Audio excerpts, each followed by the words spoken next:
Right then, here we go. أعوذ بالله من الشيطان الرجيم. بسم الله الرحمن الرحيم. Assalamu alaikum wa rahmatullahi wa barakatuh. Dear viewers, wherever you may be, whether that's worldwide or in your homes on your couch with that cup of tea on a Sunday evening, welcome. Welcome to another episode of Shia Spouse Live, an initiative brought to you by Majlis-e Ulema Shia, aka MUS. Of course, as you already may know, shiaspouse.org is a platform that is secure, that is private, that is confidential. And it's for individuals like yourself, like-minded individuals, for you to connect, for you to network with one another, and ultimately find that potential spouse, that life partner, inshallah. And I am your host for this evening. Ali Hassan is the name. Tonight, we are going to delve and dive into a topic that sparks a lot of debates at the dinner table. And I'm sure it's also brought upon some heated arguments on your family's WhatsApp group from time to time. And that topic is overcoming caste barriers in Shia marriage. For example, we'll be delving into and talking about certain subtopics like why do they still exist? And are we perhaps holding on to culture more than Islam? And maybe even more importantly, how do we break these walls down without breaking the family ties? Yes, it's going to be a spicy and tricky conversation we'll be having today. And just when you thought it was all going to be me, no way am I going to get myself into trouble. I'm joined by our guest speaker today. That's Maulana Sayyid Muhammad Ali Rizvi.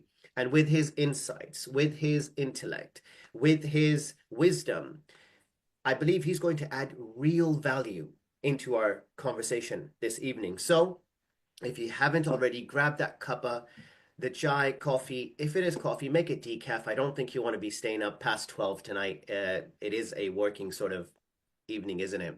We have work tomorrow. But let's have this conversation together. And of course, if I haven't already, I want to say thank you for tuning in. All right, here we go. Sayyidina, first and foremost, Assalamu alaikum. عليكم السلام ورحمة الله وبركاته.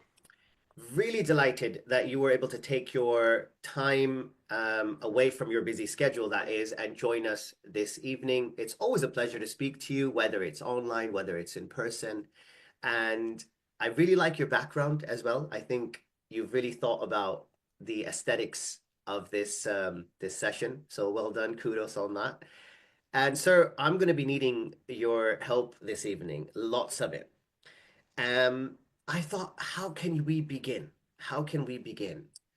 Let's start off by defining the word caste. Well, let's start there, shall we? Because it's not an everyday word that we use on the streets, even. So let's define that. And before I say anything, you're the expert here tonight. So I'm going to ask you to help us understand what is a caste and kind of how has it come about and is it even relevant, for example? Please take it away.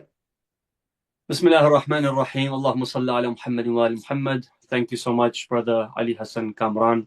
May Allah bless you for your hard work and for bringing me on the show tonight to discuss this very important topic, which of course is a topic of much interest and of heated debates between families and friends and community members alike. In short, Allah, in fact, subhanahu wa ta'ala refers to this in Al-Hujurat, in the Surah Al-Hujurat in the Holy Quran, where He speaks about creating mankind in tribes and people. جَعَلْنَاكُمْ شُعُوبًا وَقَبَائِلَ لِتَعَارَفُوا. Allah says, we have made you in tribes, so we have made you in castes, or tribes, or denominations, or people of different statuses, be it social, tribal, family origins, or otherwise. So it does exist. It's not something that we deny. We don't deny difference of culture. We don't deny difference of castes. We don't deny differences within social statuses. Yet the Quran says that while we did create you different people, different nations, different tribes, لِتَعَارَفُوا, we only did that so you get to know one another, not that you divide from one another or go apart from one another, or the distances grow between you guys. We only did that so that you know one, so that you recognize one another. Oh, that is so and so from so and so tribe, or from so and so area, or from so and so family, from so and so background, just so that one could recognize the other, not because you are not from us and we are not from you, which is what what seems to be the case.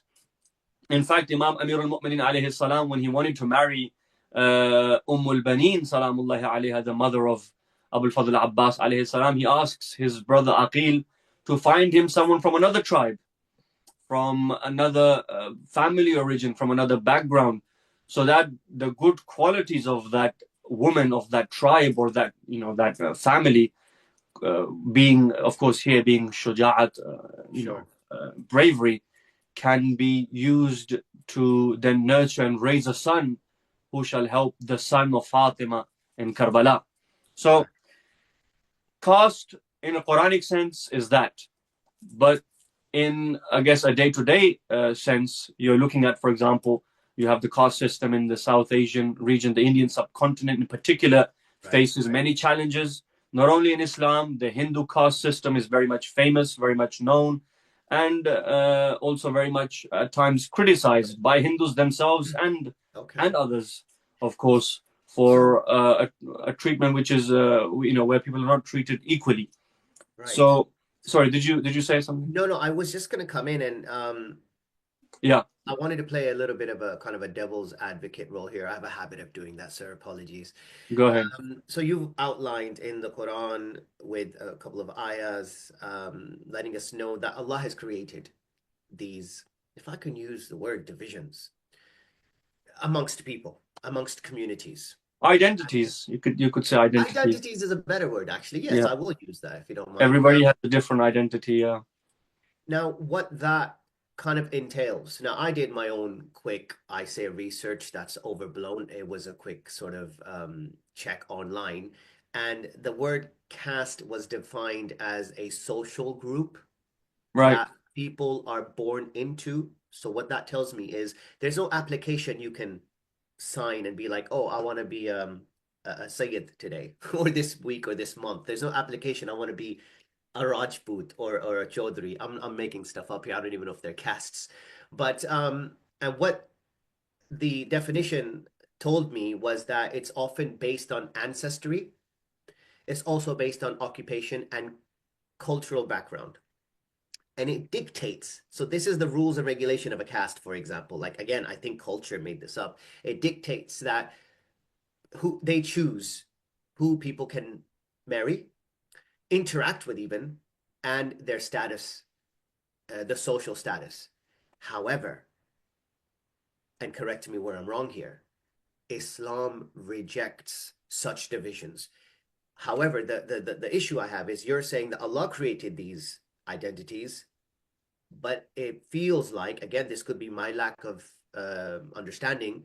It feels like Islam is also rejecting how you need to behave with them when Allah has created these identities to begin with. So certainly these identities should have their own means, ways, cultures, and freely live among abiding by them. Am I making sense here, sir? No, absolutely. So, uh, you're absolutely right. And in fact, Allah does say, "Ja'alnakum." It is us who made you into these tribes and Okay. identities and people. So Allah does make them, but then the same verse ends with the following part: "Inna akramakum indallahi atqakum."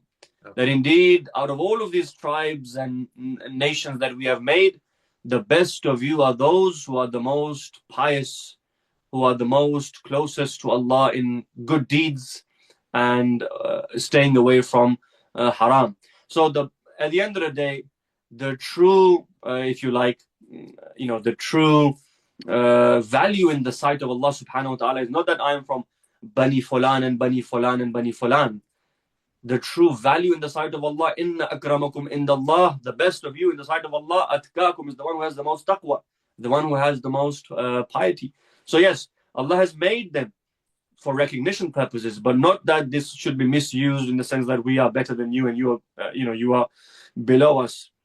So you were Of course, holding this on to caste that. system can be, sorry. Sorry, you were holding on to the ending of that ayah or the next ayah because the first, obviously, translation that you gave me made me think Allah created these identities, but is now telling us to be So very there's a, if you like, mindful. there's a twist in the ayah.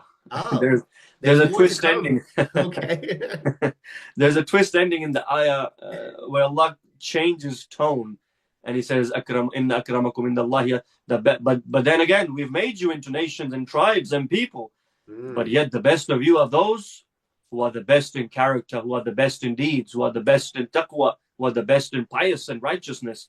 Now, of course, as you mentioned, and you rightfully did, caste is a loosely used term. It could be used to divide people based on social status, on wealth, on education level, on these castes that exist within the Indian subcontinent. mhm, Like you said, you mentioned a few, Chaudhry, Rajput, and others that exist. That itself is a division, and or for example, the tribes within the Arab world, or mhm. some of the other divisions. These are all forms of denominations. You can separate them based on whatever you like. At the end of the day, everything which is discriminatory in its nature is condemned within the religion of Islam, because akramakum indallahi atqakum, the best of you are the one who's the most pious. It doesn't matter if that person's education is only studied up to his GCSEs and another person is a professor who's teaching at a PhD level at a university, or for example somebody comes from a Sayyid family and somebody else does not come from a Sayyid family. At the end of the day, Allah subhanahu, while being Sayyid may be a thing of virtue and fadila, yet the real value is to uphold yourself in front of Allah subhanahu wa ta'ala, which is your good deeds. Because being from a social caste or from a lineage, for example, being Sayyid, or being rich, or being born in a prominent family, or a family of influence, or a family of politics, especially in the subcontinent, if you're born from in a political family, or you're born in a family of army generals, you're automatically at the top. You're at the top Right. of the or top of society. Yeah, that's not something you earned. You don't earn that. You don't choose You that. were What you just choose. born into it. Yeah. Similarly, how I said that there's no application you can, fill out and wait for the results to come in to see if you were approved or rejected. And now all of a sudden you have a status, a Right. social status, for example. If we do a quick comparison, you mentioned South Asian community. You, I think, touched upon the Arabic communities. If just to get my little mind around, or my brain around this. So when it comes to castes, I mean, we spoke of the Chaudhry, we spoke of Sayyids, I think Sheikhs, Rajputs, etc. What would be like the equivalent of a Sheikh in the Arabic community or the Arab community? Would that be a Qurayshi? Would that be a Hashimi? Or is it completely different, the No, lineage? there's no comparison. There's no link, no No, comparison. because I mean, except for Sayyid. Sayyid is a Sayyid, regardless of which community he belongs to, because of his links to Bani Hashim. But otherwise, for Hashimi. example, Okay. yeah, so that's why there's no comparison, because I don't know these other. I don't want to mention any castes, but Yeah, because they're um, actually real castes. I mean, we're not trying to pick up any yes, caste. It's just yes. something that came into my mind, and But that's because they're valid. Yeah. specific to the land, they are sons of the Yeah. land. You see, they belong to a specific area. They are sons of that land, so you cannot compare them to another land or to Sure. sons of another land. Whereas Sayyids are, of course, they are from Banu Hashim. They're migrated. They've come from Hijaz, originally going back to Medina and Mecca, back to Ahlul Bayt alayhimus salam, Right. and they migrated out towards Afghanistan, Iran, and the Indian subcontinent, and beyond, way above and beyond that now. So that's something else, because they are migrated. Sure. But No, I'm really, of course, the I Arab understand people that. Yeah. are a tribal people, so So they if we have. were to circle back to what you previously said and you highlighted to us using evidence from the Quran, where you said the Ahlul Bayt alayhi salam, of course Allah subhanahu wa ta'ala, then his Prophet and the Ahlul Bayt all emphasized the real characteristics, which is piety, taqwa, that character of that individual as compared to his background, his identity, how he was brought up, etc., etc. If we just hold on to that a wee bit and move forward to how you also listed some professions, right? In people's careers, how the caste hierarchy may be positioned in certain parts of this world that we live in. But I want to mainly focus on, and it's very relevant to our episode, the actual initiative that MUS has created or is undertaking, which is Shia Spouse, because that's all about marriage. So Yeah. if we can hone in into this particular subcategory of marriage, and when it comes to castes, because that is essentially the topic of discussion. That is the title that we chose for this particular episode. What should people do? So, for example, around the dinner table, as I mentioned earlier, we have a family that's talking, and the dad turns around and says, "Listen, beta, um, they seem to be good people," referring to potential, that may be potentials that the son may have brought up for marriage purposes. They seem to be good people, but we cannot marry into them, right? And I'm sure that has happened. And how does one handle that scenario? Like, do you bring in these Quranic ayats? Do you bring in hadiths? Do you just respect the cultural norms and be like, it is what it is, let's carry on? How would you, sir? I know it's a loaded question, but how would you tackle that? Yeah, it's not only loaded, it's very tricky and sticky at the same time to Okay. That's what I'm known for. but no, definitely I do want to make it a bit more personal and try to Please. engage the audience more, not to make it too broad and too very much a lecture. I like that. Look, this happens all the time. Obviously, me doing community work and traveling around the world and meeting community members, and a lot of parents are facing issues with getting children married. A lot of children themselves sometimes have issues trying to find the right spouse. Sometimes the parents find them and the children are not approving of them, and sometimes the children are finding them Hmm. and the parents are not approving of the potential spouse, or the boy or the girl that they have found. And like you said, in a nutshell, what you just said, it's two different splits. Either it's a split based on profession. For example, I've had people tell me, look, Maulana, our daughter is a doctor. She's reached a age where she's mature and she should definitely be married with children. Um, but we can't find a doctor. We can't find someone who's at that educated level. So that's one split. The other split, like the one you just mentioned, is, for example, somebody finds or they're interested. There's a rishta that has come up and potential Hmm. boy or potential girl, but they're not from our tribe, or they're not from Caste, our tribe, yes, our yeah, caste background. and Hmm. caste and that that system or that denomination that we belong to. So that again leads to the potential rishta falling apart, or just not even solidifying, or not even going the first step, let alone the second or the third step in this process. So the idea is, of course, you should the parents should themselves understand, if parents are listening, is that Allah and His Messenger and His Habib have tried to make marriage easy. Marriage is supposed to be easy. Unfortunately, we have made marriage hard. We have made so many extra barriers in the marriage. Hmm. Sometimes it's not even the cost. Sometimes it's the would you believe it? Sometimes it breaks down on the dowry. The dowry is so ridiculous. It's huge, or it's Hmm. sometimes it's that. Sometimes everything else is fine and they're married again. But then there's a that kind of blocks the whole process from moving forward. So Yeah. in a nutshell, and I don't want to give a lecture here, but the narrations, they are very clear. Look, we are encouraged to marry based on taqwa and piety. The Prophet says, if a man approaches you and he's a man of piety, a man Hmm. of righteousness, a man who's known for his adab, then marry him. Do not reject a good proposal that comes to you. Or towards men, the Prophet says to men, if you marry for beauty, if you marry her for her lineage, if you marry her for her wealth, then know that you will have none of it. You will not have her beauty, you will not have her wealth, you will not have her lineage. But yes, if you marry her for her taqwa and her piety, then you shall have all of that. You shall have all of the previous, because you can lose the beauty. Something happens, there's an accident, you lose the beauty, you can lose the wealth. Hmm. Somebody goes bankrupt, you can lose family ties that you were interested. Those families may break their ties and you get nothing out of their influence or their wealth. And so at the end of the day, what really stays with the person is the taqwa, is the is their righteousness. So in short, what do we do? A bunch of things. Number one, Yes, the hadith and the Quran method should be applied. You should tell them. Yes, it may come to a point they're not willing to listen because 9 out of 10 times they're not interested. They'll tell around to the children and say, well, don't try to teach us Islam. We know better than you. We're older than you. And, So, sir, if I could just interject here, are you saying that there's just a clear denial when it comes to the message from the Quran, the message from the Ahlul Bayt of XYZ? This is what you need to do when it comes to marriage, piety, taqwa, etc. Or is it, no, we know better. We have interpreted it our own way and we've interpreted it the best way.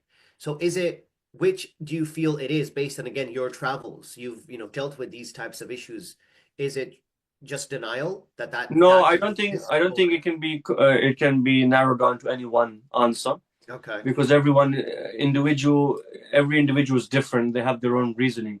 But I must say here, if a father has a preference that I would like my daughter to marry so and so and not marry so and so, for whatever good he sees in it, we cannot criticize that. We have to be fair in that regard as well. That of course a father does carry the final right of Hmm. the daughter's marriage. So if he for some reason feels that she should marry into this family or this for whatever good, then the child should really give you know some attention to the father's choice as well. And Okay. Islam says that. Islam does say that you should try to listen to your parents and obey your parents, even in matters of marriage. Only when they're being very unreasonable, or for example, they keep rejecting. Rishtas are coming and they keep rejecting. No, we're not doing this. No, we're not doing that, and no, we're not doing that person either. Then yes, it becomes it, here. One must reapproach the strategy and think and maybe try to find another solution out of it. But generally, for example, a father says his young daughter is young and we've just started looking, it's still early, a rishta has Hmm. come, and we have other preferences. Preferences are fine, they are respected. At the end of the day, Islam is not there to completely contradict the culture or to completely wipe culture out of your lives. Culture Hmm. is good. Good culture is good. Good culture should be adhered to. And Islam only came to put an end to idolatry and all the haram that was being committed and bearing of the daughters and alcohol and whatnot. But otherwise, a good culture is good. And so there's a lot of good that we can achieve by sticking to culture. It's Sure. only when it becomes to a point where now it's becoming a problem for the child. The child may fall into sin. You don't let the child get. Sometimes what happens is parents hold off marriages. They've reached 27, 28, 29, 30. Some of the, especially, sisters have reached that age, and then now there is a real fear of them falling into sin or going out and marrying people. Forget caste system, out of religion, God forbid, or entering into haram relationships with, and we've seen all of that in society. And Yeah. Yeah. sometimes it is because the marriage was delayed by the parents for no good reason. And So I'm not even sure if they've accepted that. But so we've actually discussed quite a bit already. I want to do a quick recap and move forward. I am conscious of time. We are going to perhaps spend another 15 minutes max in this episode. We're not trying to make these lengthy by any means. So, of course, we've talked about what a caste is, how it's defined in the Quran, how it's defined on Google, for example, I online. have, if you allow me, just give one Yes, small, yes, just yes, of course. reminded me. Please. There is a narration that somebody wrote a letter to Imam Ali ibn Musa Rida alayhi salatu wasalam, Imam Rida alayhi salam, and he said to him, I've got a proposal actually from my own family members. He is my my nephew, and he's proposed to my daughter. What should I do? Should I marry my daughter to this person who's my nephew, is from the same family, the same tribe, the same social caste, and you name it? He's the same. He's one of us. But there's one problem. Everything is good about him. The problem is that he does not have manners. He's very ill mannered, as in Okay. he does not have adab. He's be'adab. What should I do? Do you know what the Imam says to him? The Imam says to him, do not marry your daughter to him.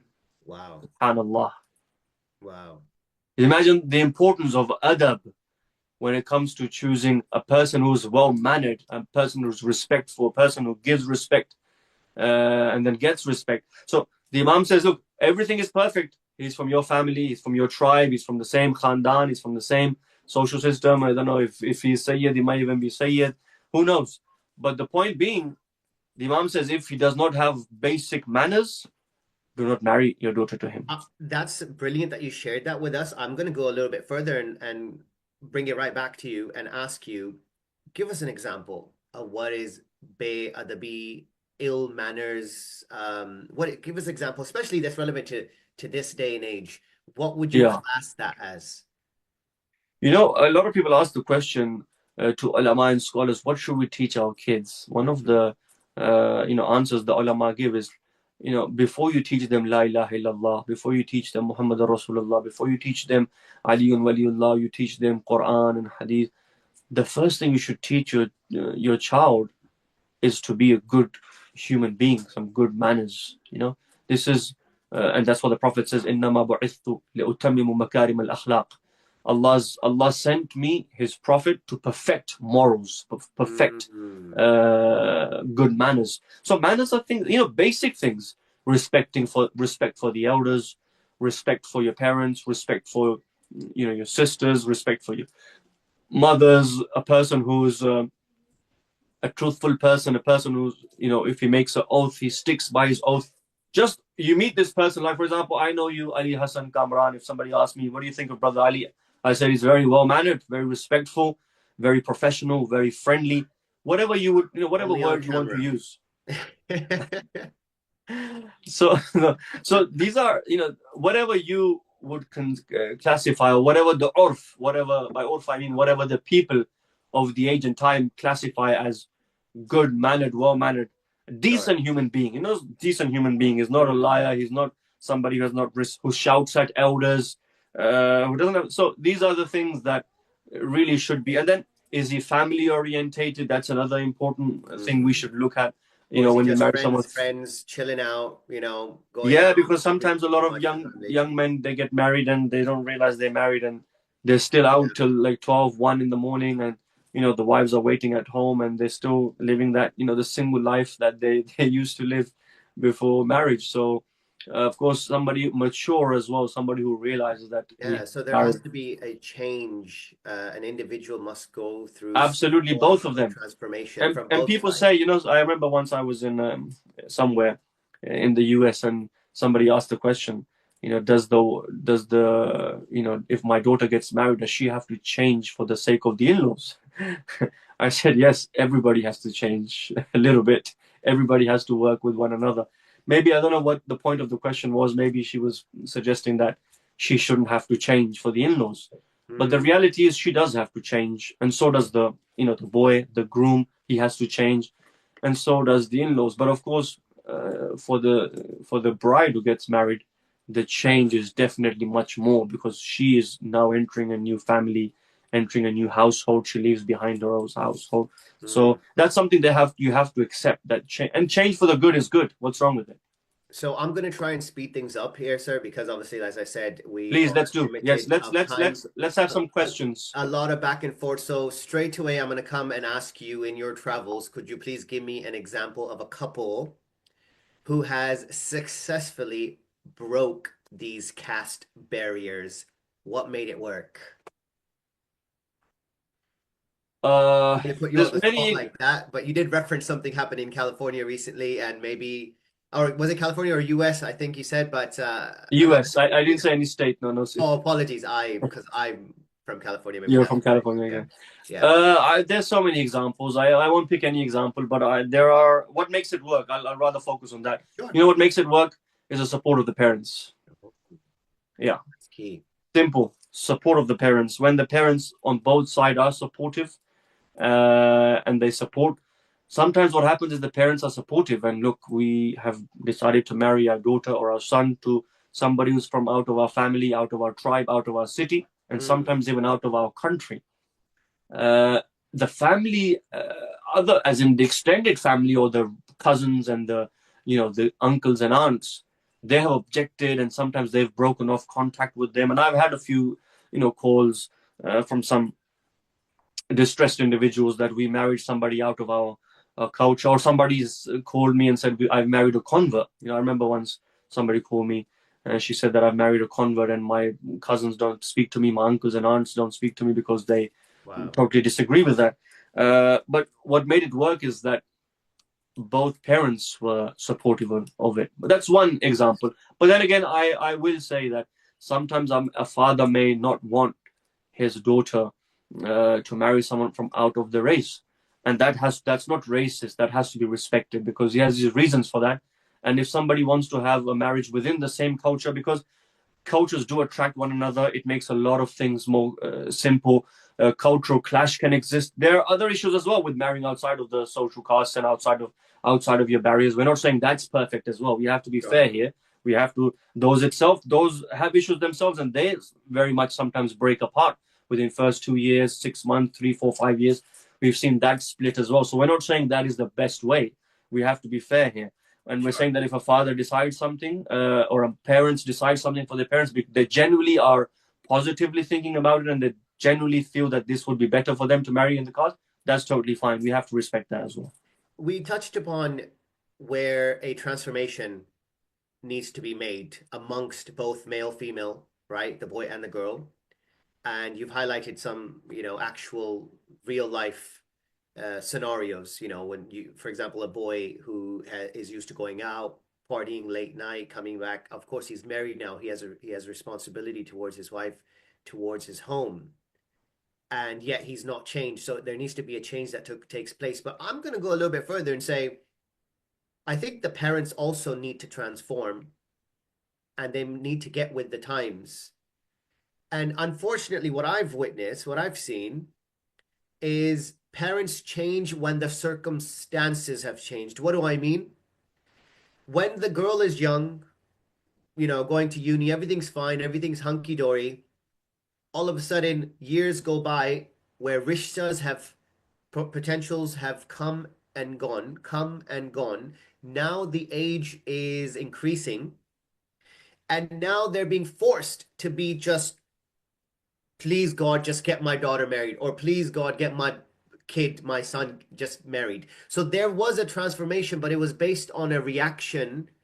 Whereas 5, 10 years earlier, they had many potentials come in. They rejected them for whatever reason, and God forbid they rejected them for the wrong reasons, as some that we've outlined. They were now forced to change their stance. Whereas if they were more clever, more intelligent, and had more wisdom, they would not be in that position and they would have changed their stance early on, gotten their kid married, and inshallah, the kid is living a happy, wonderful, healthy life with their spouse. So transformations are made. It's not just a boy and girl. Like you said, it has to be the parents. The parents are that key ingredient for the marriage to take place. Am I right? Am I going like on the right track here? It is definitely the key ingredient, as you highlighted previously. Yes. Absolutely. So, Especially the father, especially the dad, because yeah. he has certain rights towards his children. Yes, the father does have with the daughters, he has the final authority. He has to sign for Yes. that nikah to take place. So you're absolutely right. We do see that a trend of that in our communities right now, up and down the country and worldwide, in fact, globally. Mhm. We see that issue that earlier rishtas are rejected for whatever reason, and then later on it becomes harder and harder because the age has passed. So I think that if a good potential rishta comes, do Mhm. not let go of it because you don't know when the next one may or may not come. It only gets harder sometimes, not always, but it can. It's better to avoid that risk. Of course, unless you have genuine reason to believe that we should not go ahead with this marriage, that's fine. Inshallah, Allah, will make things happen, will make things work.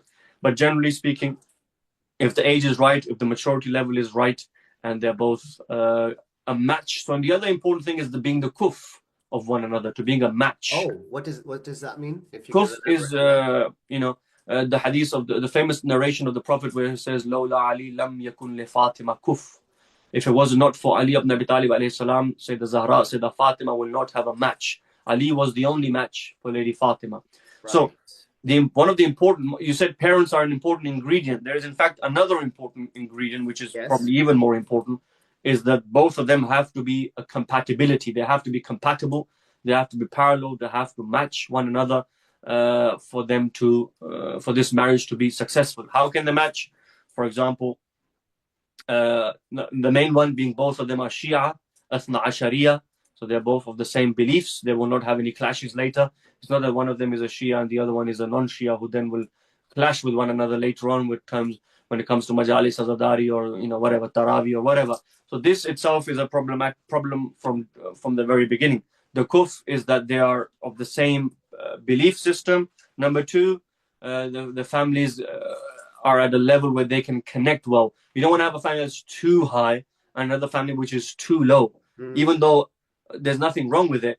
But that's what I'm saying. Not sometimes there's nothing wrong with it, but it practically will not work. That's also another thing that has to be taken into account. Allah doesn't say just because it's allowed, it should be done.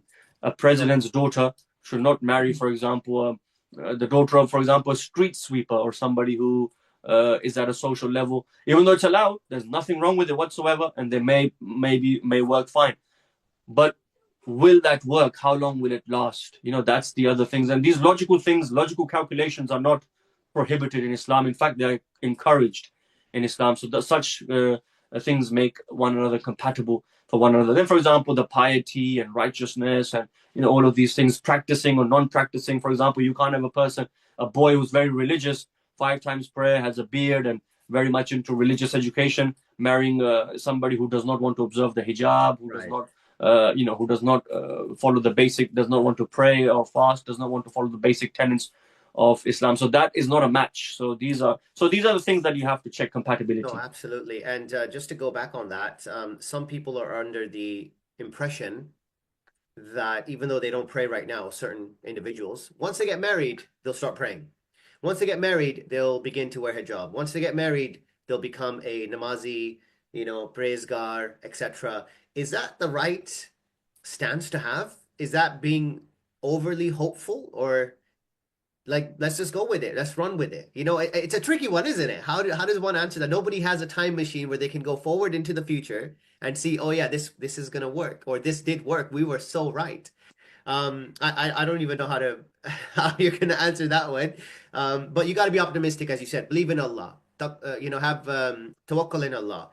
Similar questions have been coming in from our participants. Is again, we've already touched upon it. For example, many parents worry that marrying outside their caste will cause family tensions. How can we help them shift their mindset? You already said, look at stuff like the kuf, right? The balance between these individuals. Of course, look at piety, taqwa, make sure they're well-mannered. If you can connect the dots, if you have like a tick box, a sheet, a list that meets the bare minimum, the basics according to Islam, according to your aql, according to your logic, and just get over the fact that they're not from your caste. That's probably the jihad. That's probably the difficult bit. If you could get over that, but because everything else is fitting, they're gonna be happy. They seem to be happy with it. They are connecting. They're gelling. Very well-mannered individuals. Respect for every family member. Just because they're not X caste or they belong to that tribe, and maybe we can overcome that. That would probably be one of the lessons there. I want to ask you, sir. Obviously, you're an Islamic scholar. You are a public figure as well. So the question I have for you is, what role do scholars such as yourself, community leaders such as yourself, play in changing this mindset? Have you sort of, or your colleagues, your peers, you feel you're doing enough? Is there something you would ask for more from us, from individuals on the ground even? Yeah, so these programs are phenomenal, like this live we're doing right now. I think something like this to raise awareness, to raise the level of information out there. Of course, we're not expecting to change everybody within a night. And, sometimes if you lived your life, most of your life until your old age in a certain mindset, it's very difficult to change you, after 60, 70 years of having lived in a certain mindset or a certain way of thinking. But of course, we do have hope in the future. We do have hope in the newer generations, and we can already see that anyhow. Like I said, I am a person who believes in balance. I don't push for one side or the other. I know some people push for the total, or sometimes for totally one side, that we should totally disregard caste. I don't think that's the right way to go either. I think if somebody wants to prefer that, that's okay. That's their choice. That's totally fine. There's nothing wrong with it. It's not bad. If it works well for them, if it means that their family cohesion will be better, and they want to avoid all the backlash that they will get from their side. That's totally fine. But like you said, if all of the boxes are ticking, but there's only one box left, which is the caste box, and you don't have any other option available, and you've got to do the calculations, and the age of the child is going, it's moving up, it's not coming any down. Then really, do you really want to tick that last box? So we leave it to them. Of course, we do expect them to make the right decision. As far as the scholars and the muballighin and the speakers who are involved, is they need to hold more like online programs, workshops, conferences. Sometimes these things cannot be discussed off the member in a majlis in Muharram because it's not the topic. For everything has a place and time for it. Not everything can be discussed everywhere. But definitely we should advertise with posters such events taking place, be them online, get the community members on board, get them to come and ask questions.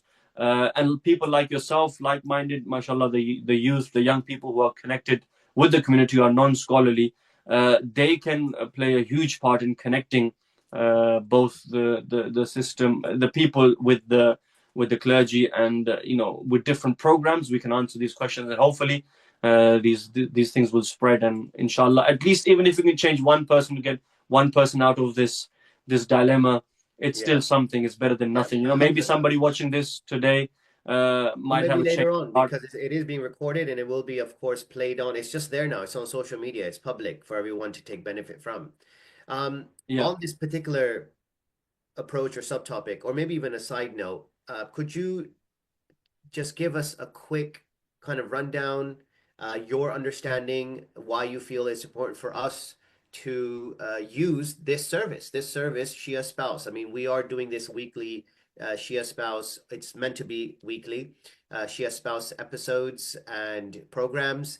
Could you tell us, because obviously you're involved with MUS as well, let us know just a quick kind of shout out and encouragement to the Yes. audience to go ahead. Alhamdulillah, Shia Spouse is doing a fabulous job.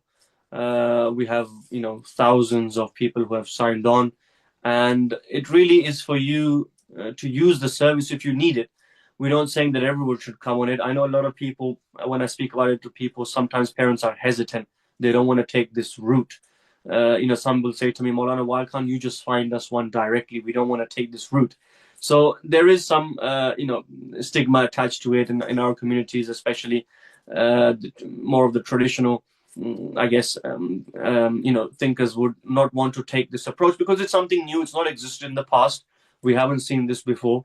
So that's fine. We understand that, but it is discreet. It is very professional. It is very private, and for somebody to make an ID, you have to have reference from the scholars, from the ulama to make an Mm, ID. So it's not that, because a lot of the websites out there for which are doing this kind of marriage proposals and rishtas, there's a lot of time wasting as well. Unfortunately, it's not very well regulated and controlled. So I do understand that a lot of parents are protective, and so they should be, absolutely. But this is, alhamdulillah, it's controlled by the Majlis Ulama Shia Europe, and it's encouraged by them, and they're doing a good job. Alhamdulillah, there's good success rate as well. Every month or so we have rishtas that take place, and apart from that, every 3-4 months we hold in person for the UK participants up and down the country. We hold an event where people are invited to sign on and come and meet people face to face. And if there is any potential as a result of that, then that could solidify to something that may change your life for the good, inshallah. So if you are listening, if you're a parent or if you're somebody who's worried, then please, don't see this as an opportunity. Join on and see what Allah subhanahu wa ta'ala can, as a result of this, do for you, inshallah. excellently said. Thank you so much. Last question, and then we're gonna end it. That's it. And I've been wanting to ask you this question now. So if you could remove one major marriage barrier in our community, so somehow you had some sort of magical power, or maybe Allah just giving you this quwwat, this power, and you were able to remove one major marriage barrier in our communities, what would it be? I wish there was one. I saved the best one for the last. Yeah, I wish there was one. It's There's so many uh, in there. yeah, I think there's so much that can be said, but if I was to just choose one, Mm. barrier. I think apart from this whole caste thing, is the other barrier that I find is there is a huge load of expectations from Mm. both families from one another. The groom's family has expectations, the bride's family has expectation, and so do the groom and bride. I think just to remove the load of expectations from one another, sometimes the caste thing is not an issue, everything is going ahead, but your job salary isn't great. What job do you do? And do you have your own place? I've even heard that some people are not even happy with the boy renting a house. They want to see a mortgage. Do you have a mortgage in your name? So expectations are through the roof. Yeah. So I would say Sure. to lower I, these. Yeah. that was a loaded question, and I think you answered it brilliantly. And I would now like to basically say that this conversation would not have been possible if you weren't someone like yourself, wasn't there. For example, the wealth of knowledge you bring, the wisdom you bring to the table, and you're not afraid to tackle the difficult uh, truths out there, right? It's Jazakallah. No, not thank you so something much. Thank you for everybody having can me. do.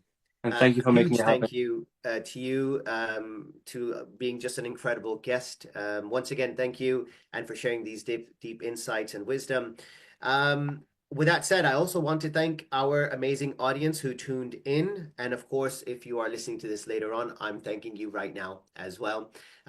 Whether you tuned in from across the globe or just from your couch with that cup of tea, if you listened to me earlier. But thank you for being part of this discussion. Let's do a quick dua. So may Allah subhanahu wa ta'ala guide each and every one of us towards marriages built on faith, love, and sincerity. And may He also bless those searching for a spouse with someone who brings them closer, ultimately, to Him.